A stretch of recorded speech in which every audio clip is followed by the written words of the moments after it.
Bismillahirrahmanirrahim.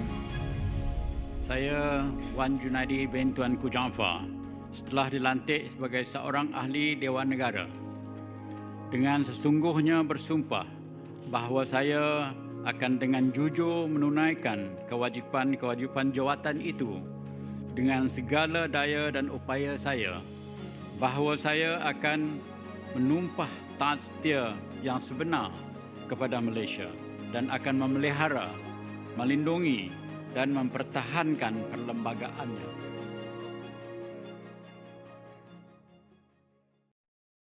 He's fully qualified. He has proven himself as the ahli Dewan Rakyat, as Menteri. What more to say? Last term, he has been very aggressive in making sure that we are able to get our MA 63 amended, including the Constitution and so on.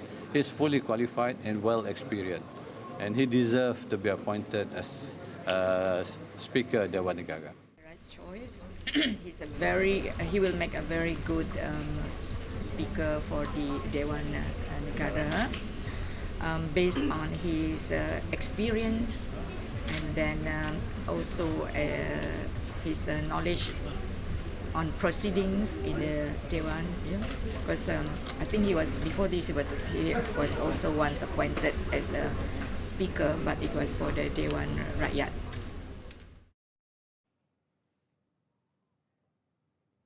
Assalamualaikum, salam sejahtera penonton-penonton TVS sekalian. Kita berjumpa sekali lagi untuk minggu ini. Sekali lagi bersama dengan saya Najib Imran dan rakan tugas. Saya Karunisa Kasnun, pastinya anda semua menonton Dialog TVS. Dialog TVS sekali lagi. Kita akan minggu ini kita akan membincangkan berkenaan dengan dasar dan persepsi Dewan Negara, Nisa. Ya, Najib, seperti yang kita saksikan pada awal tadi, pada 19 Jun 2023, kita saksikan Tan Sri Dr. Wan Junaidi mengangkat sumpah sebagai Yang di-Pertua Dewan Negara ke-19 menggantikan Tan Sri Dr. Rais Yatim yang dilantik sebagai Speaker Dewan Negara sejak pada 18 Jun 2020 hingga 16 Jun 2023, Najib. Ya. Dan antara yang diletakkan keutamaan untuk yang di-Pertua Negara yang baru ini, beliau meletakkan keutamaan dalam melaksanakan kod etika ahli parlimen bagi menambah baik cabang legislatif dalam pentadbiran negara. Itu sesuatu yang cukup menarik. Betul. Untuk kita kupas pada hari ini. Betul. Nisa. Dan saya tambah sikit, Najib, menurut Tan Sri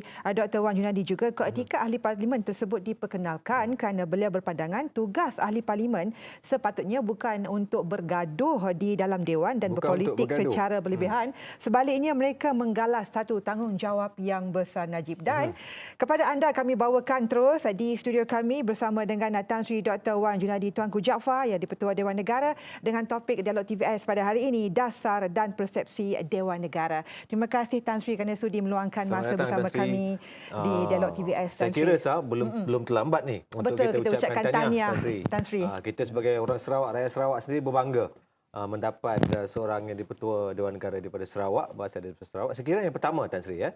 Saya yang kedua. Yang kedua daripada Sarawak, Daripada Sarawak. Okey. Dan kita merasa berbangga di atas pelantikan Tan Sri. Dan mungkin soalan pertama terus saja kepada Tan Sri, ya.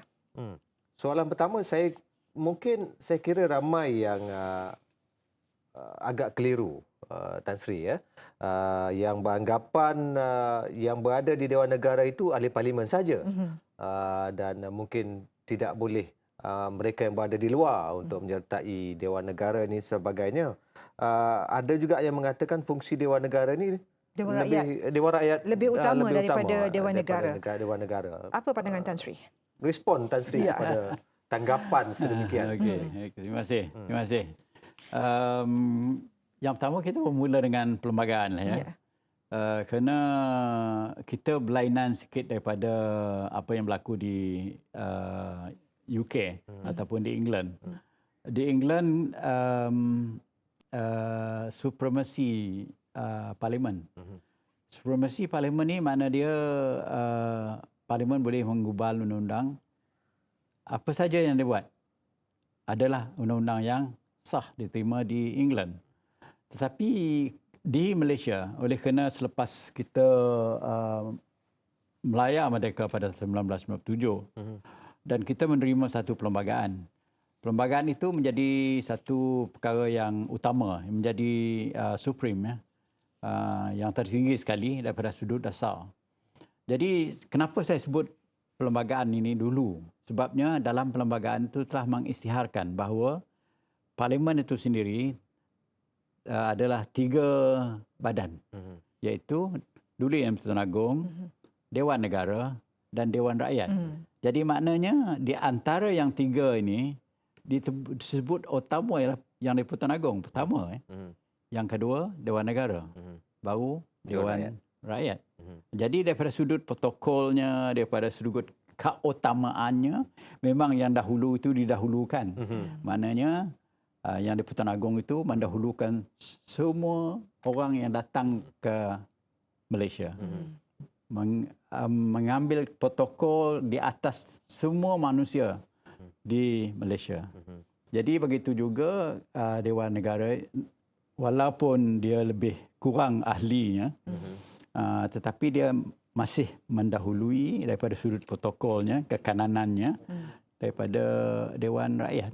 Itu kehendak perlembagaan. Jadi kita tidak boleh nafikan bahawa tiap-tiap satu tu ada fungsi-fungsi sendiri di bawah perlembagaan.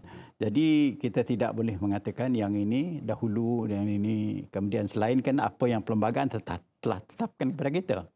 Ya. Jadi dengan sendirinya fungsi juga sebagai 2 dewan, sebelum tiap-tiap undang-undang menjadi undang-undang mesti melalui proses di Dewan Rakyat ataupun di Dewan Negara dan kembali kepada Dewan Rakyat, baru sampai ke Duli Tuanku Yang di-Persatuan Agong. Kalau 3 ni tak ada, dia belum menjadi undang-undang. Ini berlaku pada tahun sebelum 1985 apabila perlembagaan dipindah. Semberi bahawa kuasa untuk veto, bahasa Inggeris veto Yang di-Persatuan Agong tu dikurangkan hingga ditamatkan pada 1992 di zaman Tun Mahathir menjadi Perdana Menteri. Kuasa di bawah perlembagaan iaitu perkara 66 itu dipindah supaya mana-mana rang undang-undang dah dilulus oleh Dewan Rakyat dan dilulus oleh Dewan Negara, diserah kepada Duli Tuanku dalam masa 1 bulan tidak mendapatkan berkenan Duli Tuanku akan menjadi rang undang-undang. Walaupun tanpa berkenan. Walaupun tanpa berkenan Duli Tuanku. Itu berlaku selepas 1992. Ya. Jadi maknanya kalau kita melihat perlembagaan asal, dia tak boleh berlaku tu. Duli Tuanku boleh veto hingga Duli Tuanku bersetuju ataupun berkenan ataupun puas hati dengan undang-undang ini, tidak menekan sesiapa, tidak memihak kepada sesiapa. Duli Tuanku dah cara peribadi dia bersetuju undang-undang ini dilaksanakan sebagai rang undang-undang negara, baru dia boleh dilaksanakan. Tapi perpindahan demi perpindahan yang telah dibuat zaman Dr. Mahathir menjadi Perdana Menteri, makanya ini telah melihat apa yang berlaku, dilihat kita pada masa ini, iaitu mana-mana rang undang-undang tidak dapat berkenan daripada Tuanku akan menjadi rang undang-undang juga selepas 1 bulan. 30 hari dipersembahkan kepada Duli Tuanku. Jadi walau bagaimanapun semangatnya ialah 3 badan ini menjadi nama parlimen. Harus bergerak bersama, Tan Sri. Yang bertiga ni. Jadi Parlimen Malaysia itu maknanya Duli Yang di-Persatuan Agong, Dewan Negara dan Dewan Rakyat itu parlimen. Okey. Saya tertarik dengan Tan Sri ada mengatakan walaupun tidak mendapat perkenan Yang di-Persatuan Agong, dia tetap menjadi undang-undang selepas 1 bulan. Mungkin Tan Sri boleh perjelaskan dengan lebih mendalam mengenai perkara itu, Tan Sri. Kalau kita lihat sejarah, kita mewarisi tradisi dan cara menggubal undang-undang daripada England. House of Commons semua. The House of Commons di England, ya. Parlimen England lah contohnya. Saya bagi contoh satu undang-undang yang dilulus pada 1640, tahun 1640, iaitu undang-undang dipanggil Bill of Rights. The Bill of Rights dilulus pada 1640, tetapi raja demi raja selepas Cromwell kalah, Cromwell tak menyetujui itu, mengiktirafkan undang-undang itu, walaupun sudah diluluskan oleh House of Commons, ya. Tetapi raja tidak berkenan, tidak memberi accent. kepada undang-undang tersebut. Dan hingga diganti dengan Charles II selepas Cromwell meninggal, mati, Cromwell diganti oleh Charles II, anak kepada Charles I yang mengganti sebagai Raja England. Hingganya William of Orange pada 1689 baru undang-undang itu dapat berkenan Raja England pada ketika itu. Baru menjadi undang-undang. Maknanya raja mempunyai kuasa yang mutlak. Absolute. Mana-mana Absolute power, undang-undang itu kalau tidak dapat berkenan raja tidak akan menjadi undang-undang negara. Jadi amalan itu kita warisi apabila bermulanya dikatakan Federal Council dahulu pada 1909. Ditubuh Federal Council di bawah 4 Federated Malay State iaitu Pahang, Negeri Sembilan, Selangor, Perak menjadi menubuhkan satu Federated Malay State pada ketika itu. Walaupun Federal Council diwujudkan pada 1909, 12 tahun sebuah treaty untuk Federated Malay State itu ditandatangani. Tetapi selepas itu penggubalan undang-undang untuk 4 negeri di Tanah Melayu itu berlandaskan Federal Council punya keputusan. Tetapi dia tidak akan menjadi undang-undang melainkan sudah ditandatangani oleh Tuan Agong. masa itu belum ada yang di-Pertuan Agong. Okey. Dia menggunakan High Commissioner British. Menunjukkan bahawa kita ni bukan orang independen lah kira gitu di Melaya ya. Jadi selepas itu, selepas Perang Dunia, Federal Council itu wujud hingga Perang Dunia Kedua 42. Perang Dunia bermula dia tergantung macam tu saja hingga Malayan Union diwujudkan pada 1946. Dan diganti pula dengan Federal Agreement pada ketika itu 1948. Jadi 1948-1949 itu diwujudkan semula Legislative Council. Begitu juga syaratnya bahawa walaupun Legislative Council ataupun Dewan Perundangan Persekutuan pada ketika itu meluluskan ini undang-undang. Tetapi sebelum High Commissioner sign tu, dia tidak akan menjadi undang-undang. Jadi itu sistem kita telah warisi beratus tahun ya. Dan begitulah selepas itu jadi ahli parlimen bila kita dah wujudkan Parlimen 1157 walaupun masih dipanggil Badan Perundangan Persekutuan belum lagi jadi Parlimen Malaysia pada ketika itu pada tahun 57 tu hingga pada bulan Januari 1960. Kerana Dewan Negara diwujudkan pada 11 September 1959. Dan apabila Dewan Negara diwujud pada 11 September 1959 itu, maka proses undang-undang Malaysia terus berlaku pada ketika itu dengan dibentangkan rang undang-undang di Dewan Rakyat melalui Dewan Negara, dah lulus Dewan Rakyat pergi ke Dewan Negara, selepas tamat di Dewan Negara, baru dia pergi ke Istana untuk Duli Tuanku memberi perkenanan. Tetapi pada ketika itu Duli Tuanku boleh mengatakan, saya tak setuju dengan undang-undang ini ataupun better tak setuju dengan undang-undang ini. Dengan sendirinya undang-undang itu boleh karam kat situ sajalah. Dia tidak akan menjadi undang-undang. Dia tidak akan menjadi undang-undang. Jadi mungkin Dr. Mahathir melihat bahawa ini adalah tidak sesuai, maka itulah pemindahan berlaku selepas berapa puluh tahun daripada 57 hingga ke 1982. Bayangkan. Baik.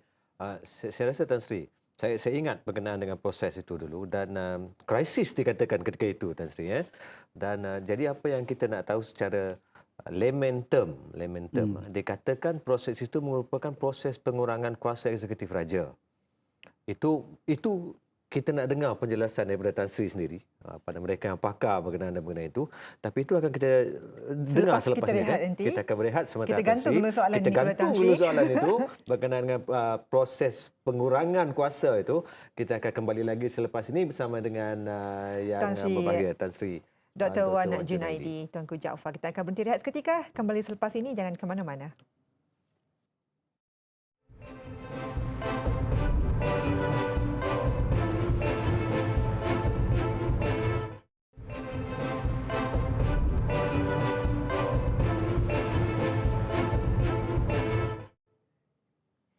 Right, kita kembali sekali lagi tanpa kita membuangkan masa, Nisa.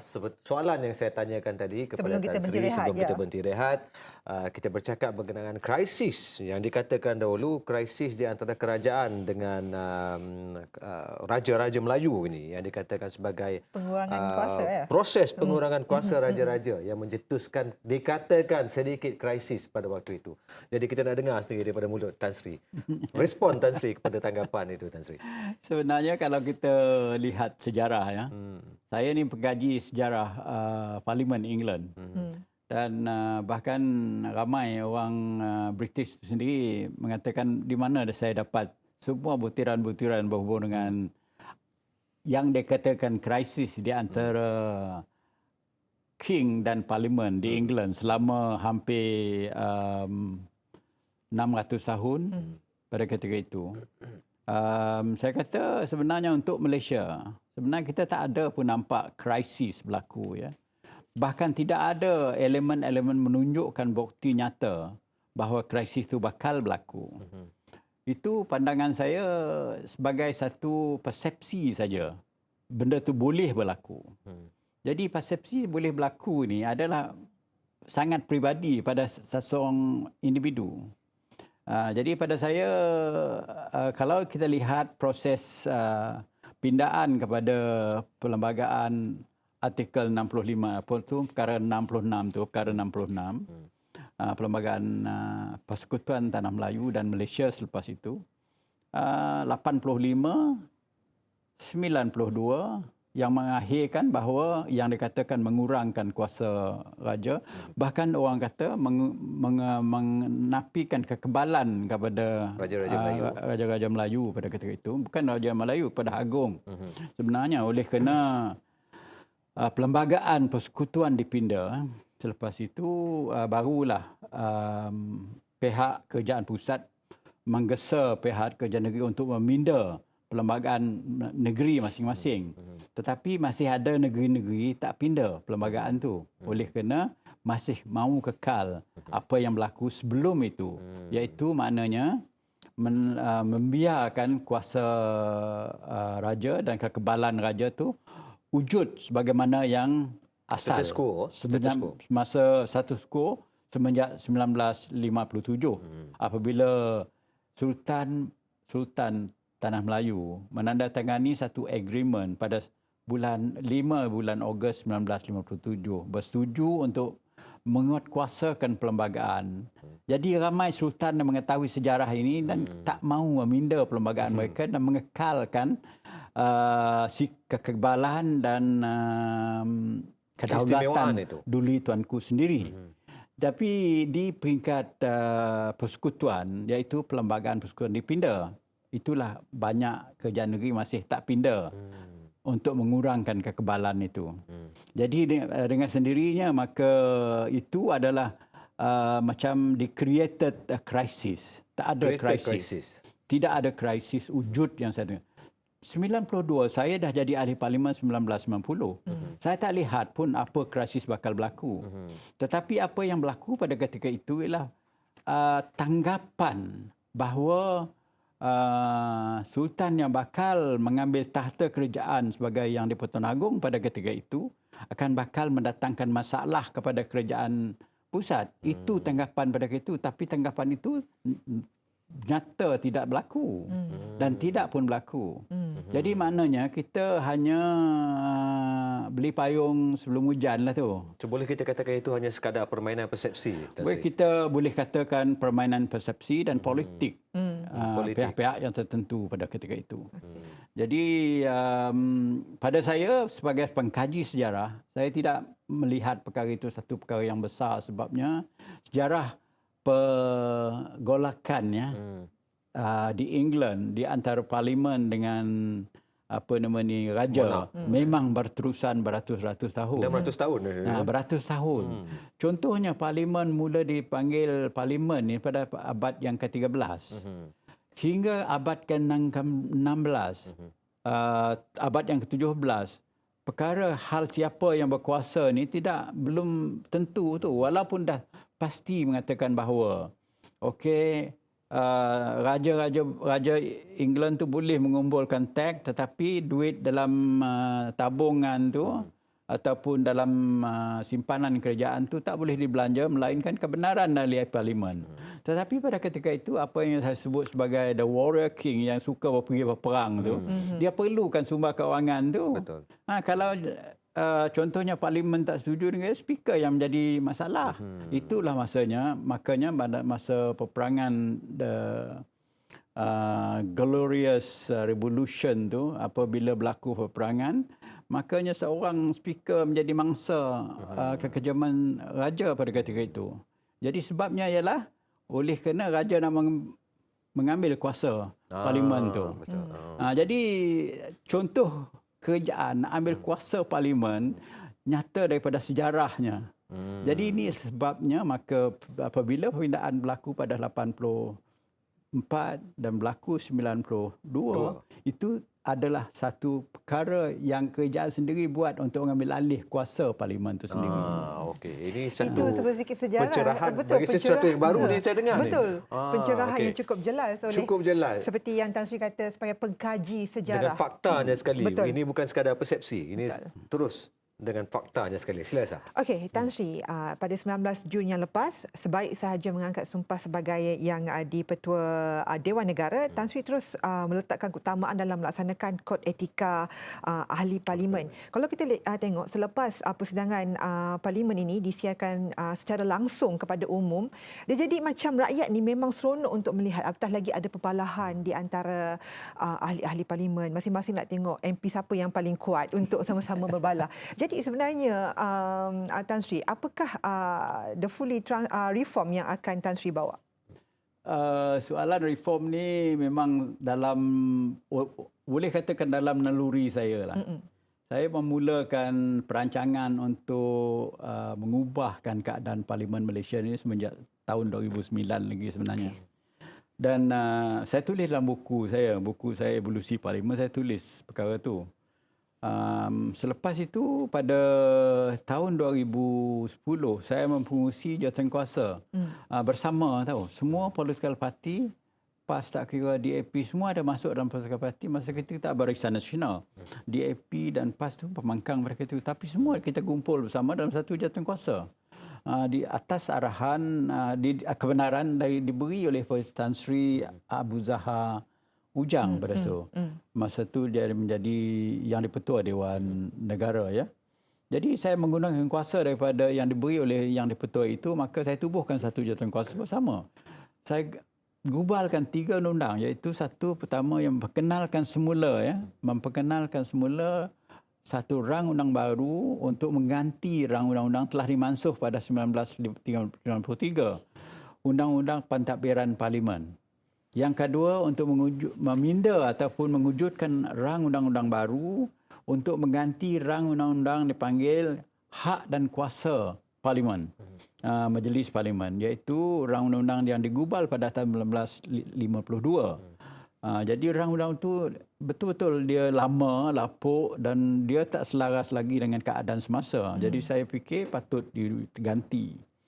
Dan yang ketiga ialah saya mencadangkan supaya peraturan Dewan Negara dan Dewan Rakyat itu dipindah keseluruhannya untuk memberi ruang dan peluang kepada ahli parlimen menjadi ahli parlimen negara-negara Commonwealth yang lain yang kita belum berubah. Negara lain semenjak tahun 50-an tu dah banyak berubah hingga sekarang. Jadi kita belum lagi berubah. Jadi itulah sebabnya kenapa 3 perkara ini.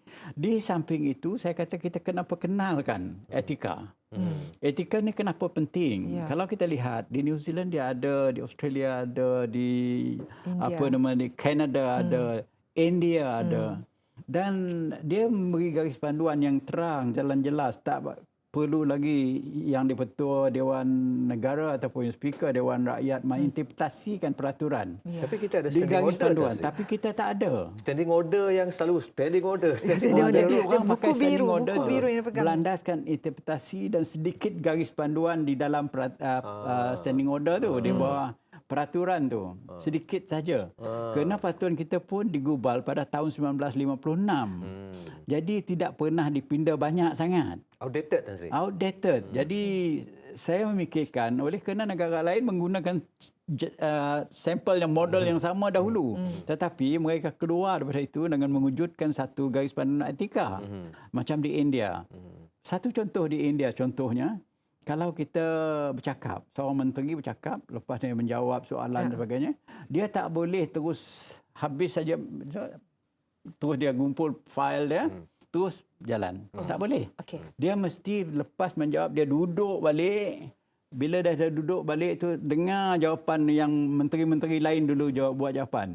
Sekurang-kurangnya berilah peluang 2-3 minit, 5 minit selepas itu, baru dia bangun, tunduk pada speaker, baru keluar daripada dewan. Jadi itu salah satu daripada etika di India.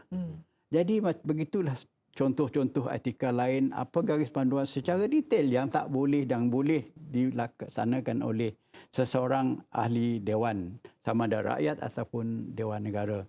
Jadi itu di samping 3 perundangan, satu etika yang perlu diperkenalkan di Malaysia juga. Sebenarnya etika ni, saya sendiri menjadi chairman technical committee di bawah pengurusi Datuk Seri Najib masa tu pada tahun 2011. Jadi saya dah ada satu buku di Parlimen. Barang tu disimpan oleh library lah. Disimpan di library hingganya pada tahun 2022 apabila saya menjadi Menteri Undang-Undang, saya minta perkara itu dikeluar oleh pihak library Parlimen. Buku tu dah kuning kertas dia. Jadi itulah saya nak perkenalkan semula dengan syarat apa yang saya buat pada tahun 2011 tu diperbaikikan, ditambahkan supaya tujuan kita satu saja. Ahli Parlimen apabila masuk Dewan Negara ataupun masuk Dewan Rakyat, tujuan ialah untuk menggubal dasar dan membahaskan soalan undang-undang dan memantau aktiviti pihak eksekutif. Bukan untuk gaduh, bukan soal politik dia, bukan soalan PAS kah, soalan PKR kah, soalan GPS kah, soalan UMNO kah, bukan itu soalan dia. Soalan di sana sama ada undang yang digubal tu ada sempurna ataupun tidak, betul atau tidak, baik ataupun tidak, selaras dengan perlembagaan ataupun tidak. Dan supaya dasar yang kita nak laksana itu sesuai untuk negara ini ataupun tidak. Dan nilai-nilai yang diperkenalkan di Parlimen itu ada sesuai kepada Malaysia ataupun tidak, ataupun kita 100% nak terima apa yang dibarat perkenalkan pada kita. Perkara-perkara macam tu. Baik, saya cukup tertarik dengan kata sendiri. Ini menarik ni, berkenaan ini bukan untuk bergaduh ni. Betul. Kod etika tu penting sebenarnya. Kita akan minta Tan Sri untuk sambung balik pasal itu, Tan Sri. Menarik itu. Tapi kita akan berehat sebentar, Nisa. Kita Kembali akan berjumpa lagi selepas ini untuk bersama dengan yang berbahagia, Tan Sri.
Baik, bertemu kembali dalam Dialog TVS. Kita bersama dengan Yang Berbahagia Tan Sri Dr. Wan Junaidi, iaitu yang di-Pertua Dewan Negara yang baru mengangkat sumpah pada 19 Jun 2023 baru-baru ini. Najib, kita terus saja sebelum kita berhenti rehat tadi, kita bertanyakan mengenai reform yang ingin dibawa oleh Tan Sri sendiri kepada Dewan Negara itu sendiri. Kita tahu Tan Sri sebagai bekas yang di-Pertua Dewan Rakyat dan juga merupakan antara ahli parlimen yang lama, bekas ahli parlimen yang lama di dalam negara ini pada tahun 1990. Apa lagi sebenarnya Tan Sri ingin Tan Sri bawakan, pembaharuan yang ingin dibawa dalam Dewan Negara, Tan Sri?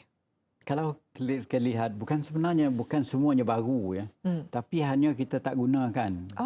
Kita tak gunakan di Dewan. Jadi kita ni, biasanya manusia ni, bila kita dah ikut satu amalan, walaupun dia kurang tepat, kita akan berterusan dengan amalan sedemikian. Jadi reform tadi saya dah sebut 3 undang-undang, peraturan, yang satu lagi yang memperkenalkan etika. Soalan etika ini kenapa dia penting? Kalau kita lihat buku-buku garis panduannya untuk parlimen di England yang masih digunakan pakai oleh kita sekarang ini. Sebabnya undang-undang kita yang 1952 tu mengatakan bahawa apa saja hak dan keistimewaan the common in the House of Commons juga akan kita nikmati di Parlimen Malaysia. Undang-undang tu masih digunakan pakai sekarang. Maknanya apa keistimewaan di House of Commons England tu boleh digunakan pakai di Malaysia.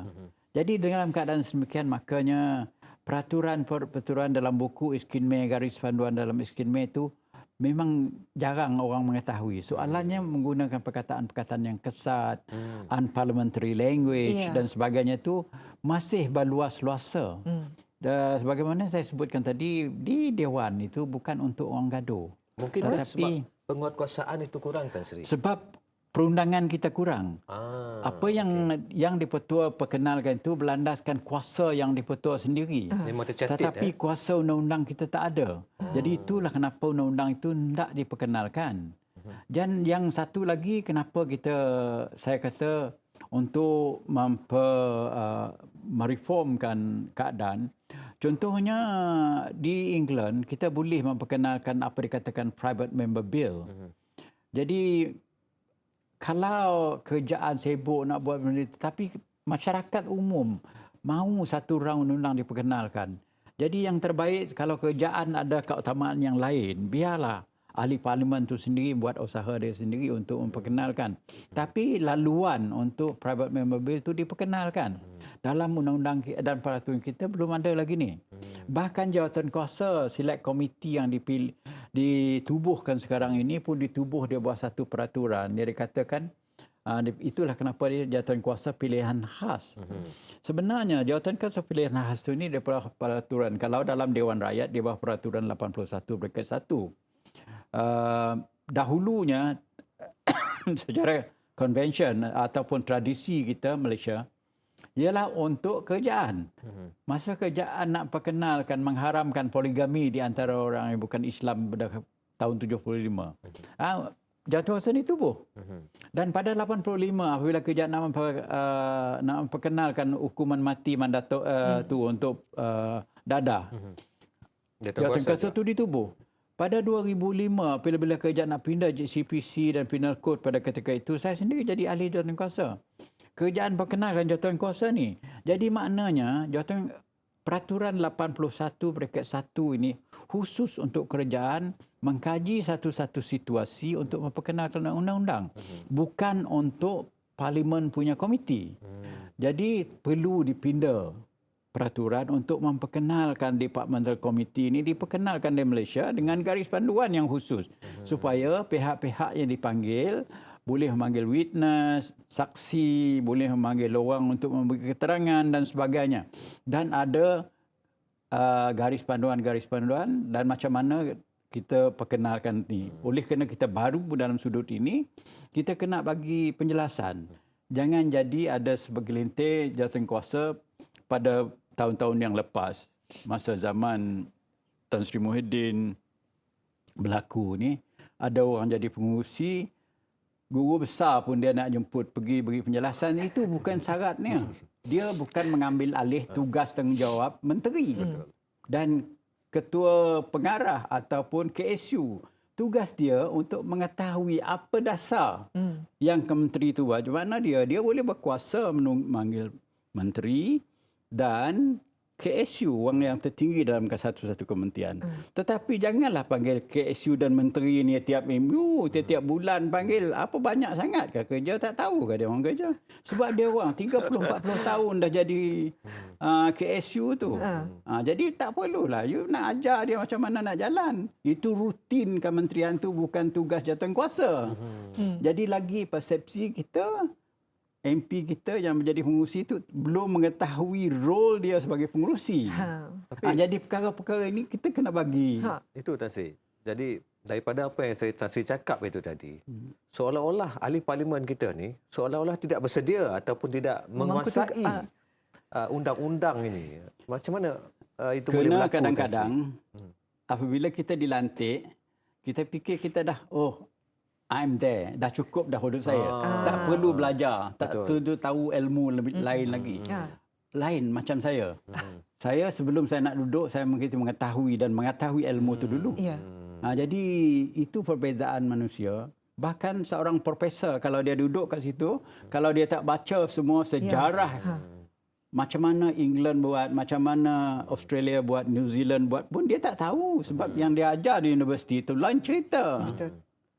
Yang dia dijadikan sini, tugas dia sebagai di bawah perlembagaan memantaukan eksekutif punya action itu lain cerita. Jadi macam mana untuk memantau ni? Tugas tanggungjawab, apa tugas tanggungjawab ahli parlimen? Dia mesti mengetahui. Betul. Kalau mengetahui itu, baru dia tahu macam mana melaksanakan tugas dia.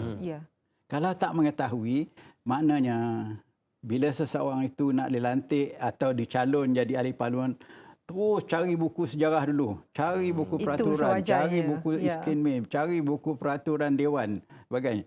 Di rumah saya semua penuh ni. Jadi supaya tak teraba-raba. Jangan meraba-raba dan gelap. Menyentuh perkara itu apabila seorang ahli parlimen itu dilantik dan dipilih. I'm there macam Tan Sri cakap. Kalau kita lihat sekarang di Dewan Negara kali ini, kalau kita tengok di kalangan senator, ramai para cendekiawan. Adakah selepas ini, kalau menurut pandangan Tan Sri, rakyat selepas ini perlu juga bergantung kepada ahli Dewan Negara bagi memperjuangkan nasib mereka kerana ramai yang mengeluh kerana aduan mereka tidak dilayan oleh ahli parlimen, Tan Sri? Begini, dalam Dewan Negara di bawah perkara 45 perlembagaan, pelantikan Dewan Negara ada 2 kumpulan ataupun 3 kumpulan lah sekarang, 3 kumpulan. Kumpulan yang pertama ialah yang dilantik oleh Kerajaan Negeri, iaitu dipilih dalam Dewan Undangan Negeri masing-masing. Kita ada mempunyai 13 negeri kan? 13 negeri. 11 ke 13? 14. 13 negeri. Maknanya 26. Satu negeri 2, Sarawak wakil 2. Ini orang yang dipilih dipilih oleh negeri untuk mewakil negeri tersebut ke Dewan Negara. Selain daripada itu, ada lagi 4 orang, iaitu daripada persekutuan, wilayah persekutuan. Labuan 1 orang, Putrajaya 1 orang, 2 orang Kuala Lumpur. Dan yang ketiga, yang ini yang penting. Yang ketiga ini ialah di bawah 45/2. 45/2 itu memberi garis panduan pelantikan orang yang mempunyai kepakaran dalam bidang-bidang yang tertentu. Contohnya pegawai kerajaan, dia mempunyai kepakaran yang tertentu. Contoh yang unggul, yang terbaik sekali saya boleh gunakan ialah Profesor Datuk Dr. Awang Serian. Contohnya dilantik. Dia memang mempunyai kepakaran yang khusus. Dilantik di situ menjadi itu. Ada seorang lagi, Datuk Sri, wanita, dia menjadi ahli korporat. Dilantik ke situ. Dia ialah contoh-contoh yang terbaik. Yang dimaksudkan di bawah 45/2. Maknanya orang yang pakar dalam bidang pertanian, orang bidang dalam perubatan, dalam macam-macam bidang yang lain. Sejarahnya dulu bermula daripada tahun 1922 apabila kita Union wakil daripada rubber, wakil daripada mining, wakil daripada bermacam-macam industri pada ketika itu masuk ke Dewan Persekutuan untuk memberitahu kepada tu apa masalah badan-badan ini. Itu patutnya dilantik. Tetapi malang over the years, beberapa tahun semenjak merdeka, tempat ni telah diguna pakai untuk melantik orang yang tak jadi calon daripada parti-parti politik. Orang tak kalah bertanding dalam parti-parti politik. Dimasuk ke situ jadi itu. Jadi itulah sebabnya maka Dewan Negara tidak lagi mencerminkan apa yang perlembagaan mahu. Perlembagaan dah menuntut. Orang politik memang ada kumpulan yang 26 orang tu. Okey. Selebihnya Yang lain 4 orang daripada wilayah persekutuan tu mungkin juga orang politik. Okey. Yang selebihnya tu 40 lantikan Duli Tuanku adalah pakar-pakar ataupun kumpulan yang tak mampu masuk ke Dewan. Khusus contoh wakil orang asli. Okey. Kalau kita ambil wakil daripada orang Penan, dimasuk ke situ, kena tak mampu mereka memilihkan wakil mereka ke situ, dilantiklah atas nasihat Perdana Menteri kepada Duli Tuanku. Jadi ini kita tidak amalkan selama ini, makanya adalah ahli politik yang kalah bertanding, ada ahli politik yang tak disinaraikan dalam pencalonan, dibagi jawatan. diberi jadi senator. Jadi ramailah orang politik. Bukan hasrat perlembagaan sebenar di situ. Disalahguna tak saya? Adakah Saya tak naklah nak sebut perkataan tu. adakah dia untuk memujuk ke atau bagaimana Tan Sri? Reward. Ya. Reward kepada ahli-ahli politik telah berjasa pada negara, pada jasa pada parti itu, menerusi mungkin berjumpa dengan PM, saya ni parti ABC, saya hendak wakil saya ni tak dapat peluang bertanding hari itu, minta tolong lantik dia. Perdana Menteri pun lembut hati, bagi saranan kepada Duli Tuanku. Dan Jadi di bawah perlembagaan juga ada Duli Tuanku, tak ada pilihan, kena setuju. Sign juga, ya. Jadi oleh kerana perkara ni berlaku, sepatutnya kita kembali kepada perlembagaan itu sendiri. 45 ini memang orang yang tak mampu oleh kerana kumpulan dia kecil. Orang OKU contohnya, dia masuk. Orang yang tak mampu dengan sendirinya masuk ke situ, dia ada wakil. Sekarang alhamdulillah kita ada wakil dia. Ya. Jadi orang Penan, orang asli contohnya, kita nak masuk itu mendengar. Bukan saya gunakan dumping ground untuk orang politik yang tak dapat menjadi pilihan. Okey. Begitulah Najib, apabila kita bersama dengan orang yang cukup berpengalaman, tak cukup Open book 40 ni, Tan Sri, open book tak ni, cukup tak 45 cukup 45 minit untuk kita. kita berbincang dan berkongsi cerita bersama dengan Tan Sri Dr. Kita akan adakan Wan dialog Junaidi. TVS bersama Datuk Betul, Tan sekali Sri lagi untuk siri-siri yang akan Siri datang. kedua. Itu janji kita. Janji Ya. kita. Okey, sila. Okey, dan itu sekian dulu Dialog TVS. Terima kasih kepada Tan Sri kerana sudi Terima bersama kasih, Tan kami Sri. meluangkan masa dari Kuala Lumpur balik ke Kuching untuk bersama-sama kami dalam Dialog TVS. Dan pastinya kita akan menjemput lagi Tan Sri untuk pastinya untuk kita bercerita dengan pengalaman Tan Sri yang banyak, pastinya pelbagai topik yang boleh kita bincangkan. Terima kasih Tan Sri. Terima kasih. Terima kasih. Jadi saya kira itu saja masa yang kita ada untuk hari ini. Saya Najib Imran. Dan saya Khairunisa Kasun. Kepada anda jangan lupa untuk terus hantarkan pandangan dan cadangan anda di semua platform media sosial kami. Tidak kira di Instagram, Twitter, Facebook dan juga di TikTok. Assalamualaikum dan salam hormat. Terima kasih kerana menonton.